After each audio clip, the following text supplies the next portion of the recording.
যেখানে একসময় শত শত মন ধান উৎপাদন হতো, সেই ফসলি জমি এখন গিলে খাচ্ছে আধুনিকায়নের নামে গড়ে ওঠা এক আবাসন প্রকল্প।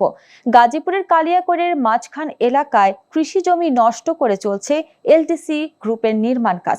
অভিযোগ আছে সরকারি জমিও দখলের চেষ্টা চলছে।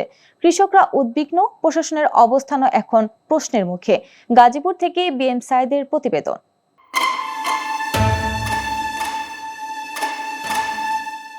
গাজীপুরের কালিয়াকৈর উপজেলার মাঝখান এলাকায় ফসলি জমির বুক চিরে চলছে বুলডোজার ভেকো মেশিন। প্রায় 100 একর জমি ঘিরে ফেলা হয়েছে ইস্পাত আর টিনের সীমানা প্রাচীর দিয়ে। প্রস্তুতি চলছে আবাসন প্রকল্প করার।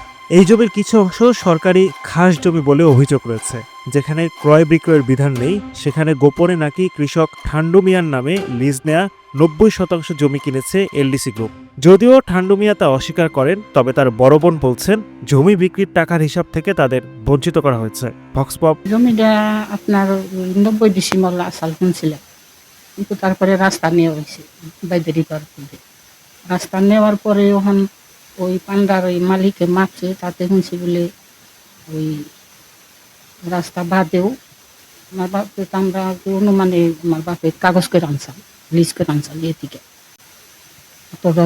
শুনছি যে 28 লাখ বিক্রি করা হয়েছে, তবে সঠিক কতটা তা জানি না। এখানেই শেষ নয়, স্থানীয় কিছু দালালের সহায়তায় শত শত বিঘা কৃষি জমি কিনে ফেলছে প্রতিষ্ঠানটি। কেউ বিক্রি না করলে চলছে নানা কৌশলে চাপ প্রয়োগ, অভিযোগ করলেন একাধিক ভুক্তভোগী। এই জমিটা নষ্ট হইলে আমার এই না খেয়ে থাকতে হবে এমন অবস্থা। ওরা কোম্পানির লোকেরা আমার জমিটা যাতে আমি ওইখানে ফসল না করতে পারি, জমিতে ঢুকতে না পারি, এই জন্য আমার জমির চারপাশ দিয়া ওরা এই প্রথমে মাটির ফেলছে, এরপর সে রাস্তা পাকা করছে, এরপর লোহার নানান স্থাপনা দিয়া আমার জমিটাকে ঘেরাও করে দিচ্ছে এমনভাবে যে আমি ওই জমিতে যেন ঢুকতে না পারি। জমিটা মধ্যে কথা হলো ওইখানে ওই জমিটা দখল করার জন্য দেখতেছি একটা পায়তারা করতেছে। তারা কিনবার চায়, আদাম কয় আমি আদামের জায়গা বেচব না। তো এরা এখানে জায়গা নেওয়ার পরে এখানে ফ্যাক্টরি করবে কিনা আমি জানি না, কিন্তু জায়গা নেওয়ার পরে এখানে পানি ঠিক মতো নামতেছে না, যার কারণে বুড়ো মৌসুমের যে সময়টা থাকে ওই সময়ে যে সময়ে ধানটা বুনলে আমরা অধিক ফলন পাই, তো ওই সময় আমরা ধান বুনতে পারি নাই। যেহেতু আমার এই জায়গায় 1 বিঘা, ওই পাশে প্রায় 60%, প্রায় 3 বিঘার মতো সম্পত্তি ছিল, তো আমরা ঠিক মতো ধান বুনতে পারি নাই, তো আমাদের বিশাল একটা অঙ্কের লস হয়ে গেছে এই বছর। অভিযোগ অস্বীকার করছে প্রতিষ্ঠানটি। তাদের দাবি আবাসন নয়, মাটি ভরাট শেষে সেখানে মাছ চাষ করা হবে। নিয়ম মেনেই চলছে কাজ।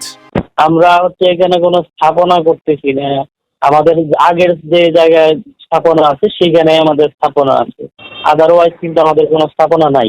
কালিয়াকৈরে অসংখ্য পুকুর আছে, ধান ক্ষেত করে করছে। আর আপনি কোম্পানি থেকে এটাই কথা বলতেছেন, আমরা যেটাই করতেছি সেটা হচ্ছে নিয়ম মেনে, প্রক্রিয়া মেনে করতেছি। সরকারি জমি দখলের অভিযোগে আগে একবার অভিযান চালানো হয়। উপজেলা নির্বাহী কর্মকর্তা জানান, পরবর্তীতে অভিযোগ সত্য প্রমাণিত হলে আইনগত ব্যবস্থা নেওয়া হবে। প্রথমত হচ্ছে জমি ব্যবহারের ক্ষেত্রে সরকারের সুনির্দিষ্ট নীতিমালা আছে, এটা অনুসরণ করেই ব্যবহার করতে হবে। যেমন কেউ জমি কিনে যদি শ্রেণী পরিবর্তন করতে চায়, জেলা প্রশাসকের অনুমোদনের একটা বিষয় আছে, ক্ষেত্র প্রয়োজনে মন্ত্রণালয়ের অনুমোদন লাগে। আর দ্বিতীয়ত হচ্ছে আপনার এই পূর্ব অনুমোদন ব্যতীত কোনো ধরনের জমির এই টাইপের ব্যবহার ক্ষেত্রে নামজারি না করার একটা বিষয় আছে। তো সবাইকে আমরা রিকোয়েস্ট করবো যে আইন না মেনে এই কাজগুলো যে করার চেষ্টা, এটা বন্ধ রাখার জন্য।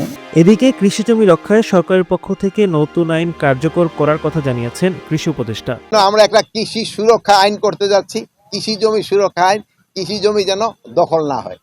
আমাদের দেশে যে ফল, আমাদের দেশি ফল, এইগুলি কিন্তু অপরিচালিত না, দেশি ফলগুলি যেন আস্তে আস্তে, এই জন্য আপনি দেখলেন আমি যে 2টা ফল গাছের কেন বললাম, এই ফলগুলি গাছগুলি কিন্তু হারায় যাচ্ছে।